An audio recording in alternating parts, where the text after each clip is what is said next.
वाटतंय तुम्हाला? आज तरी त्या अळीपासून फुलपाखरू झाला असेल की नाही? नमस्कार, मी प्रीती. आज सकाळी भाजी आणायसाठी निघालो होतो, तर मध्येच हे चेनवाले काका दिसले आणि बऱ्याच दिवसापासून ह्यांच्या जॅकेटची चेन बसवायची होती. तर त्या काकांनी आहे ना निम्मं काम ह्यांच्याकडूनच करून घेतलं, पण तरी सुद्धा त्यांनाच आम्ही पैसे देऊन आलो. आता आल्या आल्या तर पहिल्यांदा आमची पालेभाज्यांची जास्त खरेदी असती, ती महत्त्वाची करून घेतली आणि ही 20 रुपयाची फाटकी नोट आम्हाला कोणी दिली काय माहीत नाही. आम्ही दोघं पण घराबाहेर पडलोय आणि आमच्यासोबत काही स्कॅम झाला नाही असं तर कधी होऊ शकत नाही. घरी आल्या आल्याच आहे ना भूक तर एवढी लागली होती दोघांना पण, म्हणून आलूचे पराठे बनवायला घेतले होते.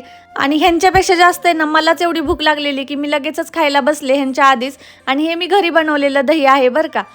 आता आज तरी ते फुलपाखरू रेडी झाले की नाही बघण्यासाठी वरती गेले होते, तर त्यातली एक आळी आहे त्या स्टेजमध्ये होती.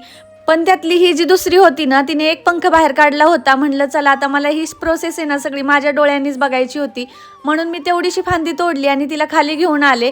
आता त्याचा फुलपाखरू आहे ना उद्यापर्यंत रेडीच होऊन जाणार आहे.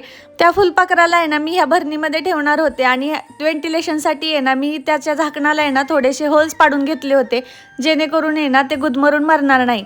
आता हे असंच मी थोडा वेळ खिडकीत ठेवणार आहे, जेणेकरून तिला सूर्यप्रकाश पण भेटेल आणि लवकर ती तयार होईल. आता बघूया पुढचा अपडेट देतेच. Okay, bye.